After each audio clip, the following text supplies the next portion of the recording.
Howdy, this is Gray Pilgrim. You may notice I have a rifle sitting here, but I'm not going to talk about that rifle. I'm going to talk about a different one. Today, Ian McCollum did a very, very good video about a rifle derived from this one. I don't know, can you see that? Let me bring it down a little. Oh, let's bring it down just a little. This is an Egyptian Hakim. That's about right. Based on the Swedish AG-42 Jungmann, adopted, I think, around 1952 in Egypt. Well, Ian has one and showed it off, but I'm showing this just to go to the next rifle that was the last, as far as I know, the last iteration of the Hakim or of any AG-42 variant in the world, and that is this one.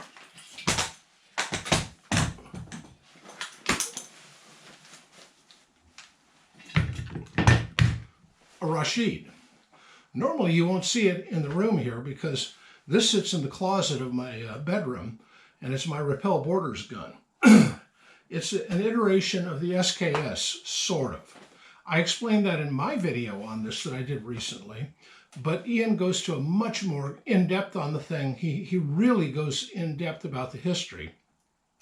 And he discussed the fact, all he knows about it that came from the book on SKSs by a fellow by the name of George Leland, I think.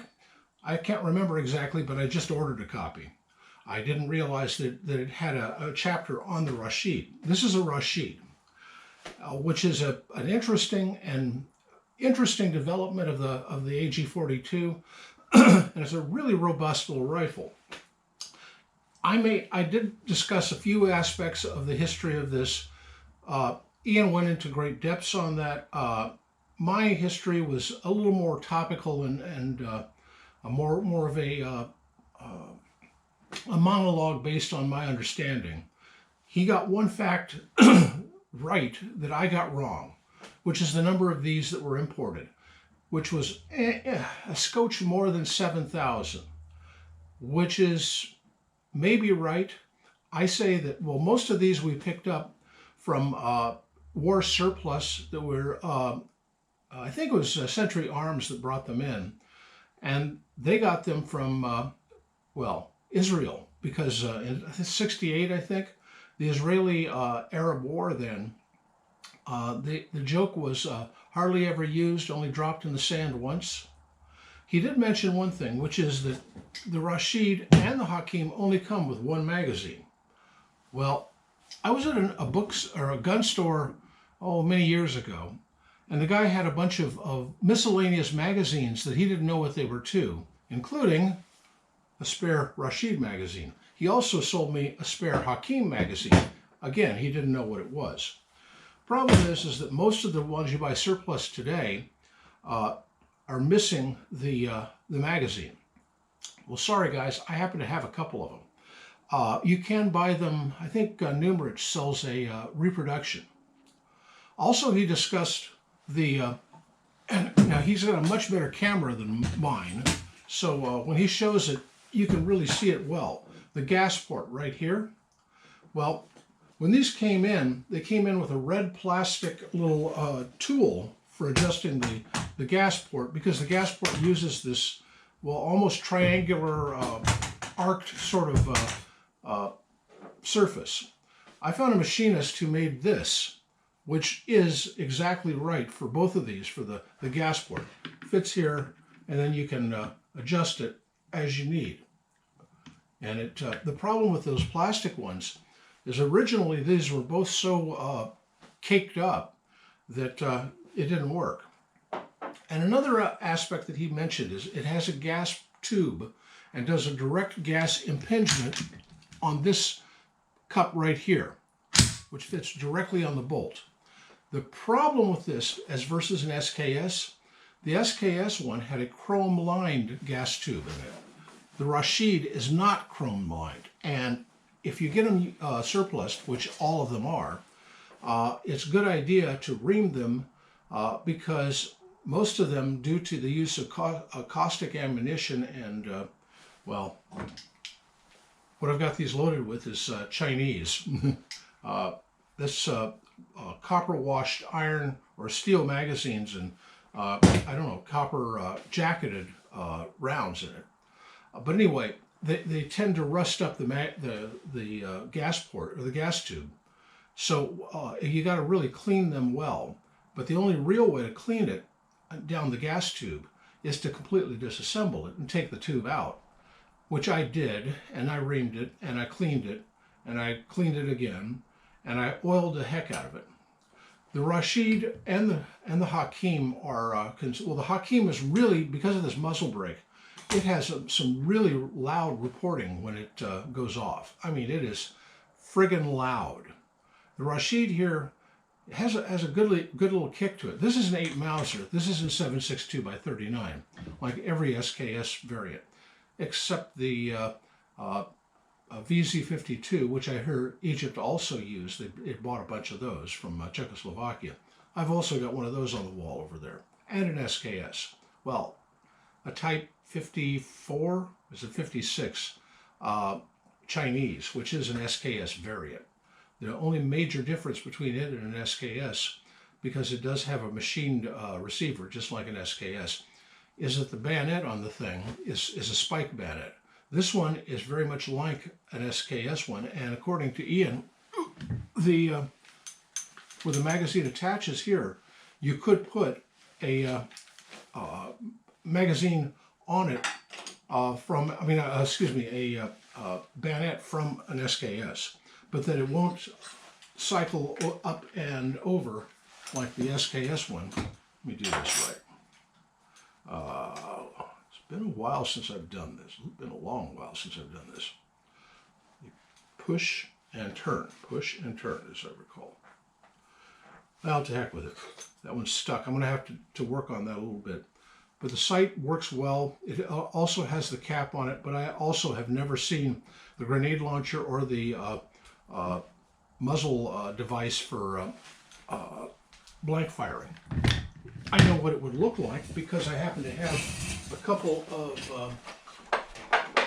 such blank firing things for the Swedish 1896 Mauser, or the it'll also fit on a M38 Swede by Husqvarna. But this is a blank firing device.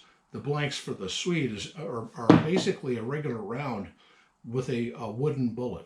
And when the bullet hits this, it just shreds the heck out of it, and the pieces just go flying out of this pseudo muzzle brake on the thing. I guess you could put this on a Swede and mill off the front of it and make basically a muzzle brake. But I don't know, something I've toyed with. I've got two of these. One of them, nope, I had one of them on the other, on the Swedish rifle. It must be somewhere else. Anyway, I just wanted to say that the one thing that I wanted to mention is that the gas tube on this thing must be cleaned, and cleaned well. And every time you fire it, you should clean it well. I've seen other discussions of the Rasheed online, but this was probably the best one I've seen so far. But I had one out there before Ian's did, but mine, of course, does not get the views that his does. He has a very, very good channel. I strongly suggest subscribing to Forgotten Weapons because it's just a really good video service that he does. By the way, speaking of subscribers, I now have 915, which means 815, jumping the gun, which means I'm about 100 and, what did that mean? 15, 25. About 185 subscribers short of the magic 1,000 mark, which is kind of cool. Thank you to all the subscribers. And, you might as well like, share, subscribe, whatever. If you want, subscribe. If you don't, it's fine by me. I'm never going to be monetizing this because, I'm a GunTube channel. GunTube channels don't make money off of the guns anyway. We did it. Some of them did for a while, but then at the apocalypse period, they sort of lopped off all of the major users of such things. One other thing I wanted to mention was he mentioned that you can use standard SKS magazine or stripper clips, but I've discovered something. They don't fit. They no fit.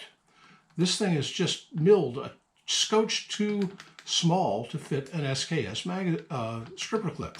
So I've loaded it singly with these, and that's why I use both magazines, because if you run out, drop the mag and put another one in, just like in an AR or an AK.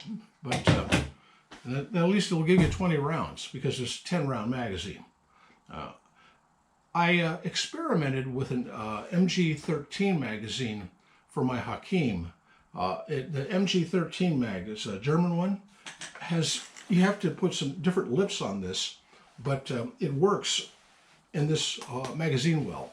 So you could technically put a MG13 mag in this thing. Anyway, but not this one, alas. It's a fixed magazine. I mean, as he said, you use this weird thing where you pull down and then push forward to fit the magazine in. I'll be careful. I'm not going to rack the bolt because this is a live mag there. But, oh, come on. There. And that's how it would look with the magazine. Just like the Hakim. But this bolt handle here is just an excellent addition to it. Anyway, Egyptian Rasheed, very few of them were brought into the country, and this one I think is in excellent condition for what it is. It was dropped in the sand once, but I cleaned the hell out of it, and hopefully it looks as good as it. I think it shoots rather like a dream myself. I've heard some horror stories on these things, but I've got the gas port tuned right for the ammo I use, and it works like a champ, in my opinion. Anyway, that's all I got to say. Happy trails.